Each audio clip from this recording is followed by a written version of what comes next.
I fly X-plane and I've been exploring bush flying recently, and along the way I came across PropStrike Studios, who make a small number of really rather nice airstrips, one of which Machmell Fisheries is for free, so I downloaded it and gave it a go, and this video is a review of Machmell.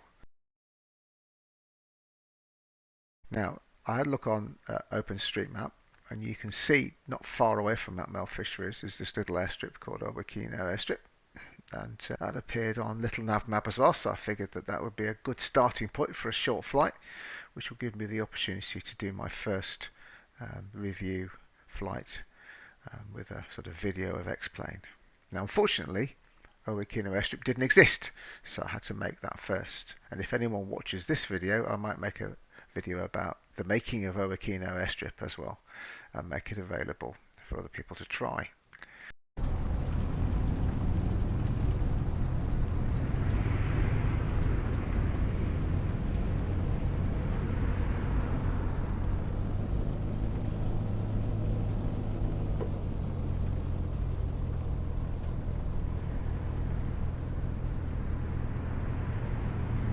So this is the flight as we line up on Owakino Airstrip for takeoff.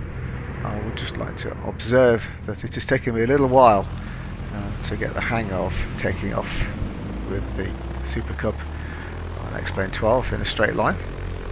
But, quite pleased with the eventual result. I think the amount of time it took me to get to the point where I could demonstrate a reasonably straight takeoff is a story for another time. As we take off, you notice some of the trees are turning for autumn, which is a particularly nice looking feature of the X-plane 12 seasons. I've used ortho photos for the base of the scenery, and if you look closely you can see the photographs of the tops of the trees through the autogen trees, which is slightly odd looking, but still I think quite effective. The light at dawn is just beautiful. Some of the reflections and the light effects still have a bit of a way to go, I'd say, but it's definitely moving in the right direction. It's so much better than X-plane 11.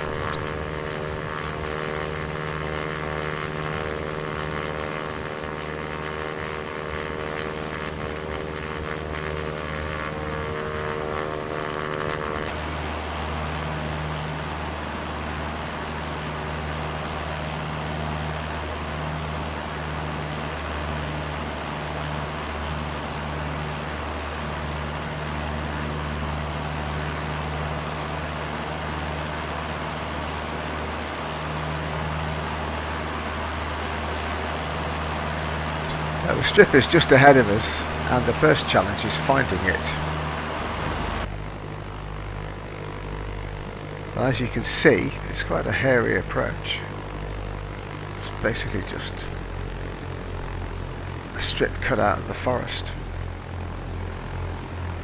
As with the takeoff, the number of landings involved in making this video would have kept the Canadian Medical Services busy for a long time, I think, but I'm particularly pleased with the end result. There is a slight crosswind from the right as I fly in, and you'll see just as I'm flaring out I get caught by a gust of wind which pushes me to the left, which I think would have alarmed me if it was for real, but it's an indication of how realistic the whole thing is becoming.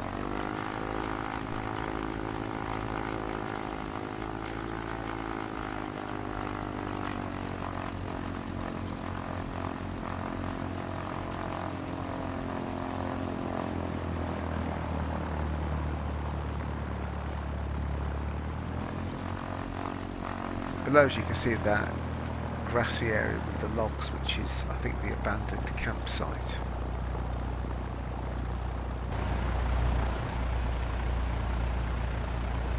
There we go. And back on track.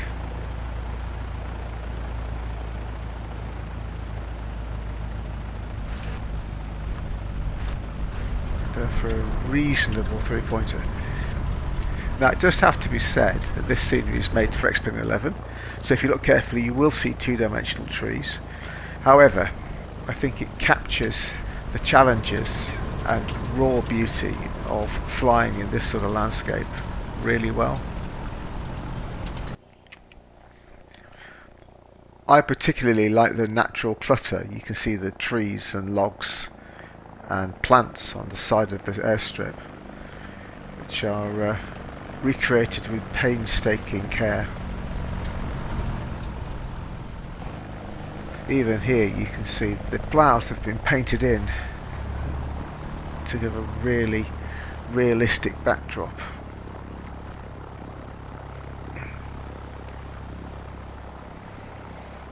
Now the strip is basically just a strip of land with a campsite and some aircraft parking at one end, and the campsite area, which is, according to the blurb, abandoned now, is gloriously messy with stuff lying around and piles of logs and weeds running through them. As you can see from this sequence, it really does capture the feeling of a slightly unloved, dusty place in the middle of nowhere. Now I understand there is also a shack with a helipad, which I haven't yet explored. I think I need to learn to fly a helicopter before I can do that. But considering that this is free, I just think it's amazing. It's really well made. It's a work of art, really, as much as it is a piece of scenery. And I'm looking forward to trying out their other scenery as well. So that's it. That's the end of my first foray into YouTube video making. I hope you found it entertaining or useful, or both. If you did, then I believe it's good form to like the video and even maybe subscribe. If enough people subscribe, then I will do this all again for something else. If you liked what you saw in the video and you'd like to try the scenery too, then PropStrikeStudio.com is the place to go. Thank you for watching.